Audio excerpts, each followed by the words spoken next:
The Marty and Laura Show is brought to you by Veterinary Village. With locations throughout Wisconsin, Veterinary Village is dedicated to enhancing the quality of animal and human lives today and into the future. All right, you guys, welcome. Welcome to the Marty and Laura Show. I am Laura. And I'm Marty. And we are here. We're so excited you're joining us. It is November. So it is our month of giving thanks. I know, right? Can you believe it's November? I can't believe it's November. No. Like, I feel like it was just Christmas last year. So Been a fast year. It has. You know, they say as we get older, the world spins faster. What do you think that? You think that's it? Yeah. It might be that, or it might be that I should just learn to slow down a little bit and not I think we do both everything. I think we both could learn that lesson. What do you think?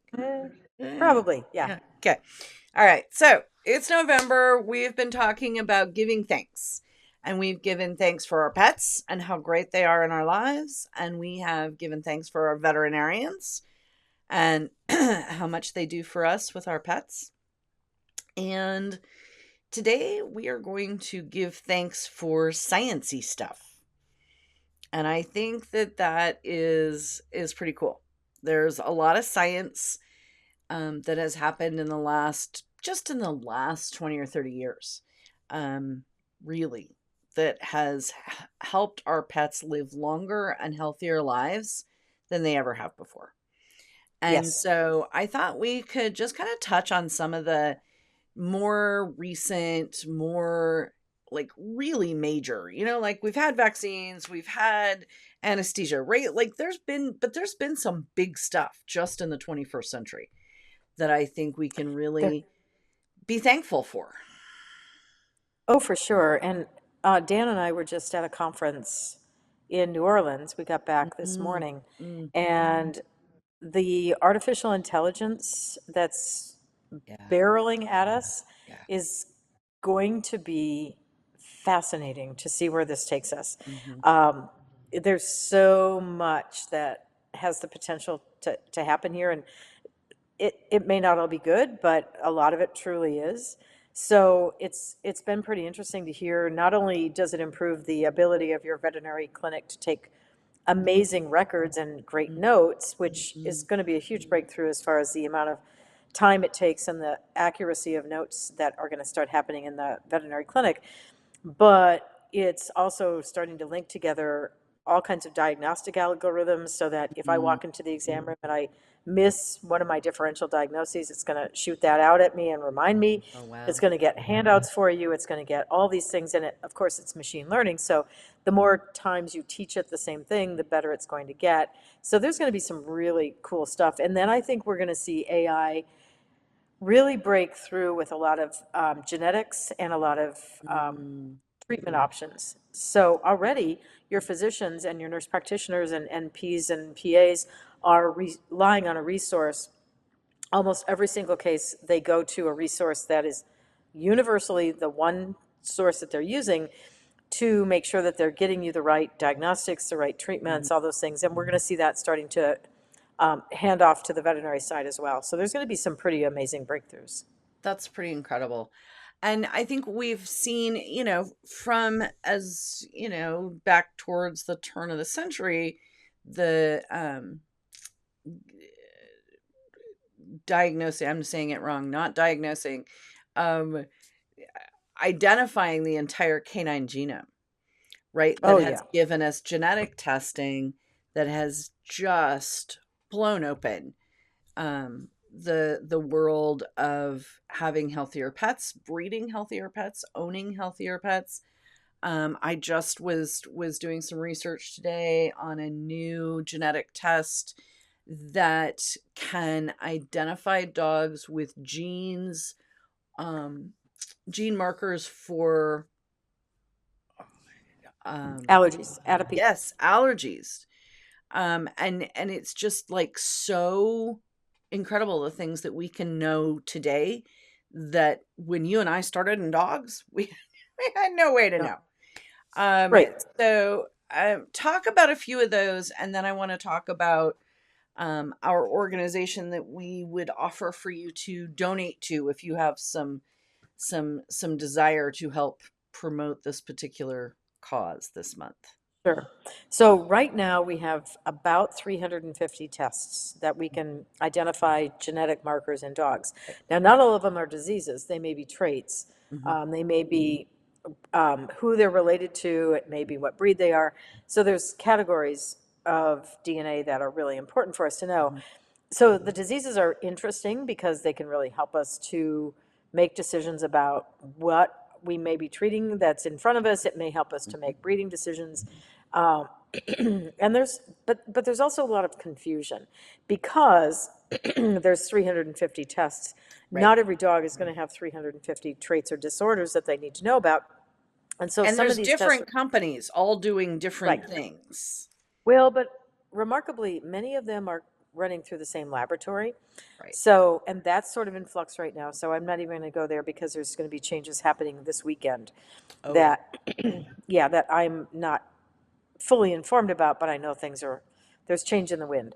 So Mm. it's going to be a little bit challenging because not all of these tests are run by different labs. Many of them are run by the same laboratory, Mhm. but some of them are accurate and some of them are not as accurate. And the Mhm. problem is if you get 350 tests, you're likely to find something, two, three, maybe four things wrong with your dog, Right. but they may not even be things that happen in your breed. So that's where it's going to become really confusing is, are we going to start filtering out dogs that we shouldn't be because they don't really have that disorder? They may have the marker for it, but it may only express itself in certain breeds. So that's one concern. Another concern is that a lot of these tests are linkage.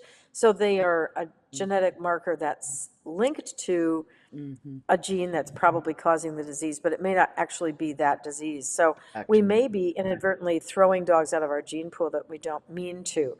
So I think it's really important that as John Q. Public reads through the Right. genetic material, you as an owner, you as a breeder have to understand more about it than the average person because we're getting criticized as veterinarians and as breeders for using dogs in Mhm. breeding programs that may be absolutely fine to be in a breeding program, but if you don't understand enough about genetics, you may misunderstand how to interpret and use that Well, test. and I think it's really important, we're talking to our average pet owner here today, and you might have a pet that you want to know, what are the breeds in my mix? And you're going to send in one of these little tests, and it might come back with all these random things that could be wrong with your dog, as Right. well as telling you that it's, 40% Chihuahua and 30% Pit Bull, right? Like things Or, that you, or, who knows? right, or even worse thing, one of my employees had a dog that was tested and it came back that it had Black Russian Terrier in it. Well, there's like 40 Black Russian Terriers. Right. Like, that's not going to happen very Not often. a Like, thing. there's not some Not a thing. random Black Russian Terrier male dog walking around the streets that's, No. inadvertently breeding Not a females. thing. So, but the genetics behind the Black Russian Terrier are similar to certain other breeds. And so that's where I think it gets to be a little bit confusing. Mhm. So before you jump to any conclusions as an owner, as a breeder, as a veterinary professional, you need to do a little bit more reading about it and not make assumptions about things. And we may accidentally be breeding the wrong dogs and then end up ending a line of dogs that had value to us. So it's Mhm. important before you blast somebody on Facebook and say, "What were you thinking breeding this dog?" that you have a better handle on what's actually happening. So be careful how you use this So the information. double-edged sword of It is. knowledge, I think, is a really, really fascinating piece of information. And, for folks that just have a dog, they're not necessarily breeding it or anything else, they're just owning it. I think there's interesting information that can come along. The research that's just been done by your friend there in Wisconsin about, we mentioned on another podcast about the correlation between early spay neuter and cruciate surgery, cruciate Mhm. injuries, particularly in certain breeds of dogs. Those kinds of things I think are really, can be really valuable Oh, yeah. for the average human, that kind of stuff. And the organization that we wanted to bring to people's attention, if they are interested in contributing to research that has really positive impacts on our dogs, just everyday dogs, right? The American Kennel Club's Canine Health Foundation does Yes. research that impacts mixed breed dogs, purebred dogs, all dogs anywhere, and in many cases has information that ties to humans as well. That's really fascinating. And they've done And really important. Right. Yeah, really important. And they've done research on tick-borne diseases and the gut-brain axis, right? Like that connection Right. between the good bugs in our gut and the hamster wheel in our brain, right? Both for people Right. and for dogs. And Right. so I think there's a lot of interesting stuff there. And you said you were just at a CHF conference and they were talking about several interesting projects that they're working on. Right. And Canine Health Foundation has spent millions and millions of dollars researching this. And what I don't want people to think is that AKC is supporting this because purebred dogs are unhealthy.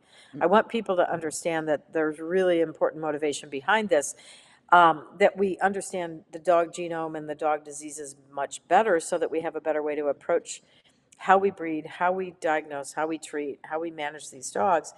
And there's a lot of this stuff that you may find that your dog has a genetic marker for something, and you can then modify their lifestyle, their weight, their nutrition, some things that can really make a significant difference in their future. There's actually a company that's going to be coming out with some personalized nutrition. So there's some pretty cool stuff Very that's cool. happening out there.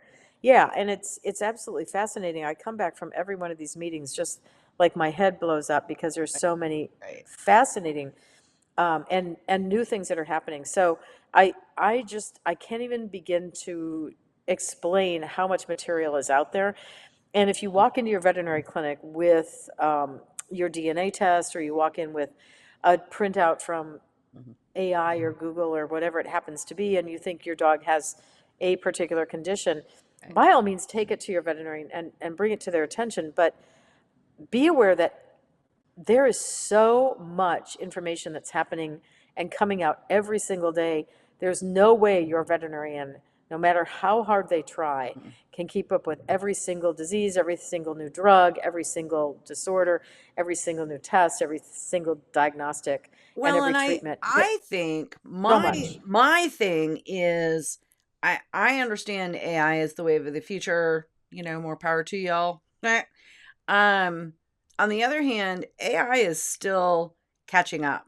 And I just the other day ran across somebody had posted a social media thing from AI that said that 2-week-old puppies only need to nurse every 6 to 8 hours. And I said, no, that's inaccurate. And, I think that's the type of thing I worry. Like, people are so kind of fascinated by AI and the coolness and the Elon Musk of it all. Hey, that is artificial intelligence.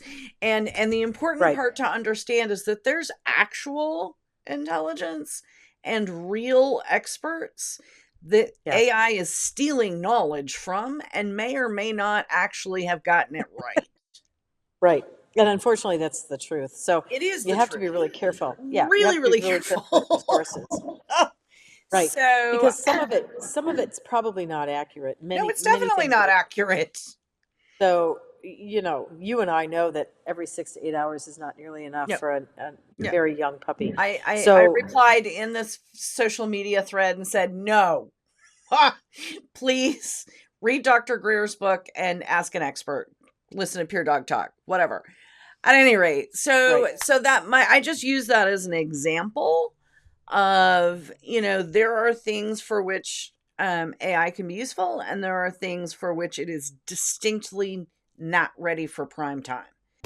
Doggett simplifies the puppy buying journey by connecting families with the perfect breed and responsible, health-verified breeders.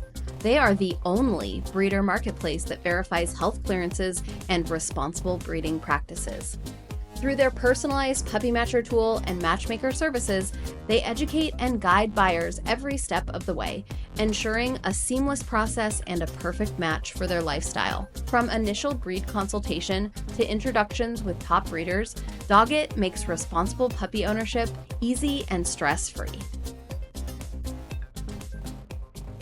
I really like the work that some of the organizations that you and I work with, like Canine Health Foundation, are doing, because it is real people doing real, actual, live, hands-on research right now, Right. in the moment. Right. For instance, there was a new disease that causes respiratory disease in dogs. It was circulating in 2023 and 2024. You probably saw news stories that said mystery dog disease. It was all over the news. We were at a Wisconsin Veterinary Association meeting, standing in an area that we were getting ready to go into the meeting for, and there was a news broadcast about it. And I'm like, oh my gosh, like, what is this? So, the veterinarians in the room didn't even know what it was. Right. And there were a whole bunch of us. So we think Dr. David Needle at New Hampshire, thinks that it's a mycoplasma. They're trying to identify it. So if your dog has a respiratory disease that isn't responding the way it should be, your veterinarian should get a hold of Dr. Needle, and he's at the New Hampshire CoLab, the diagnostic lab there in New Hampshire for veterinarians. There's stuff that's happening all the time. And so, your vet can take samples, your vet can send them to him. Please don't call him yourself, because you're going to inundate him with things that he's just not going to be in a position to take care of. But those are the kinds of things that are happening all the time. That's not even a DNA test. That's not genetics. Right. That's a new infectious disease that's spreading. So, well, you there's talked the really other interesting day stuff. on one of the podcasts, you were talking about Chagas disease, which is something Yes. that I heard about from Canine Health Foundation 5 years ago. Right. So, that there are organizations that are literally on the cutting edge, and they deserve our support. Yes, they do. And they can't get to where we need to be because there isn't enough government funding. There aren't enough private funds. So we need to really look at, where do we need to put our money? Our breed clubs are very good at picking the things that are important to their breed, but it's not just about purebred dogs, it's about all dogs. So we need to be very supportive of those things, and you need to be supportive of your veterinarian, so that when you go in, if there is something that you know or have learned and you want to share it, please be sure that you share it. But please also, be understanding that A, your vet may not have heard of it yet, and B, your vet may need some time to digest the information that you're bringing in, and they're not necessarily just going to fall in line and say, oh yeah, for sure, that's what you got. So be thoughtful about how you present that material, but don't hesitate to bring up something to your veterinarian, but do it carefully and judiciously. And with maybe some knowledge. So Right. we will provide links to AKC's Canine Health Foundation in our show notes tonight, and you guys can go check it out. But the bottom line is just a couple numbers. This is a highly rated nonprofit organization that, if you want to support work that helps all dogs, purebred, mixed breed, you name it, Canine Health Foundation since 1995. So what is that? 30 years? Math isn't my thing. 30 years. Yep. 30 years. In 30 years, they have raised $75 million and funded research grants, organizations. They've helped fund research that has created 34 different genetics tests. They're doing a lot of really good work. So if anybody's interested in a donation to Canine Health Foundation for our month of November gratefulness and giving campaign that we've been working on, we've talked about Not One More Vet. We talked about Pink Paw. So this is another organization that, if this touches your heart, is a place that you could send some money. Right, they have very rigorous criteria for how you apply for the funding and Mhm. how the funding gets used. The people in charge of the fund are very Amazing. careful. Yeah. Yeah, very careful, very knowledgeable, and Yeah. they're not just willy-nilly handing out money. Right. There's a new liver fluke that has started to show up in the Oh, Colorado wow. River Valley. There's this crazy stuff that, Yeah. like, how is there a new fluke? How is there a new Right. mycoplasma? How is like, how do we not know these things? Um, but they're just truly breakthroughs. Yeah. So without that information, we're not going to make the progress that we need to. Um, and everybody seems to be fascinated, if they don't have a purebred dog, with what criteria or what breeds their dog came from. So I Right. think we owe a lot to the purebred dog community to Yeah. say that we need to continue to look for what these things are useful for. They talked about BOAS testing, which is the brachycephalic obstructive Mhm. airway syndrome Mhm. testing, respiratory function grading scheme that allows veterinarians to assess how the dog's respiratory tract is and how Right. um, they can change the breeding program to improve that. I mean, there's just so much really important information that's Right. out there. Exercise, nutrition. Important that people know that nutrition isn't about the ingredient list. It's about the nutrients in the food, not the ingredient list. So just a ton of really important information is out there and available to the general public. And I think that that's, there's, like I said, our dogs have come a long way since they lived outside and ate table scraps, right?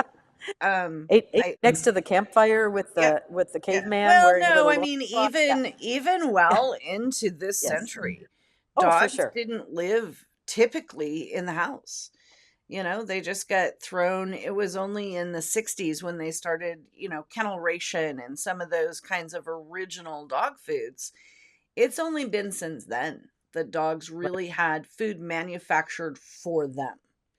Right. Um, and so In that's our one of the lifetime, or things.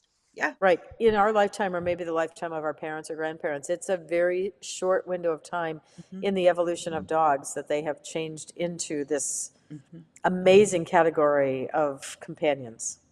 Well, and I think too, one of the things that was so fascinating, I can't remember if this was a Canine Health Foundation or who I was talking. No, I think maybe it was one of the Purina people talking about, people say when they talk about dog food, right? They say, well, they're carnivores and they're wolves and they only eat meat. And the scientist is like, that's not actually what they eat, even if they're a wolf. And dogs have genetically changed and through evolution have changed their entire digestive system so that they now can digest actual carbs, right? Like, I mean, it's just amazing to me. Right. But dogs didn't start off, even as wolves and coyotes and fox and all the things Yeah. that predate our dogs. They didn't go to the grocery store and buy a slab of steak. No, They, they did not. when an animal would die or they would kill the animal, the first thing they would do is eat the entire part of the abdomen. So the liver, the kidneys, the stomach, the contents of the stomach, the The intestines, contents all of the the stuff. stomach, that's the important piece right there. Exactly. So they're getting organ meat, and that's what, when you look at a pet food label and it says byproducts, that's what they're including is Mhm. the liver, the kidneys, not, But they're not putting it's in the hair. in the stomach, like the Right, digest part that's inside the stomach. That's why right, if you ever watch like Nat Geo Wild, right? And you see the what do you call it? Wolverines or whatever, they go for the soft underbelly. They're right, going for that digest material, which is what? right, These are herbivores. That's grass that's been right. fermented. It's grass or grains or, Yeah, other components. right. So yeah, and I think that we've kind of been, as consumers, perhaps duped into believing that the dog goes to the grocery store and buys a ribeye. So it doesn't Or a doesn't go that chicken way. breast, boneless, Yes, skinless. boneless, skinless chicken breast. When I talk to clients and they're very proud of the fact that they're Mhm. buying boneless, skinless chicken breast. I'm like, dark meat has far more nutrients in it throw it in your Instant Pot, cook up some dark meat, add that to your dog's kibble, but feed kibble. Feed food that is nutritionally balanced and complete for your dog's lifestyle and their life stage. So read the labels and don't let the ingredients on the label convince you that you're feeding the wrong thing, because Or social media keyboard warriors. right. Often. Our pet food manufacturers are not in the business of making dogs sick and having them die young. Yeah. Dogs live far longer than they ever have before, and a good portion of that is veterinary care, but an even more important portion is the nutrition. Yeah, it's the science behind the nutrition. Yeah. So please, please, please use the science to your benefit. There are dog food companies who spend millions of dollars annually to develop scientifically based, properly balanced diets for our pets. Right. And particular for conditions. Every time I go to a meeting, I come back going, wow, this is unbelievable. The newest Hills diet is a combination of their BD diet, which is their brain diet, combined with a mobility diet. We've got new diets from Purina. We've got the starter moose. There's just so many new things that are out there. It's genuinely amazing. This is why tonight we're being thankful for science, because science has helped us and our dogs live longer, healthier lives. Yep. Royal Canin has 5 digestive diets for cats. Every one of these companies has an amazing set of resources, because they've all done tons and tons of research and spent millions of dollars developing these products. So if your veterinarian makes a recommendation about nutrition, I'd probably listen to them, because they probably know what they're talking about. And all the companies have an 800 number that they can call and do consults with. So they are making great recommendations. So please listen to your veterinarian. Don't think that the 18-year-old at the pet store that sells the food that they were told to feed this month, because that's what trendy. The pet store is pushing, or trending. Please don't base it on that. Please rely on your veterinarian and your veterinary technicians to make great nutritional recommendations. 100% science for the win, y'all. I'm just saying. I know. You got it. I know it might be sort of frowned upon in some circles these days, but science helps us all live longer, healthier lives, us and our pets, and we are thankful for it this November. So we'll make sure you have information to check out the Canine Health Foundation and give thanks for some science, y'all. Penicillin and things. Thank God. Thank God for penicillin. All right, guys. Have a great time. We'll talk to you again next week. Thanks, Marty. Bye. Thank you for joining us on the Marty and Laura Show. We're excited to bring you these unique, fun, fact-based conversations about pet health. We hope you'll join us on social. Stop by the website to sign up for an extra tip of the week for your pet. While you're at it, do us a favor, please, and leave a review wherever you find your podcasts.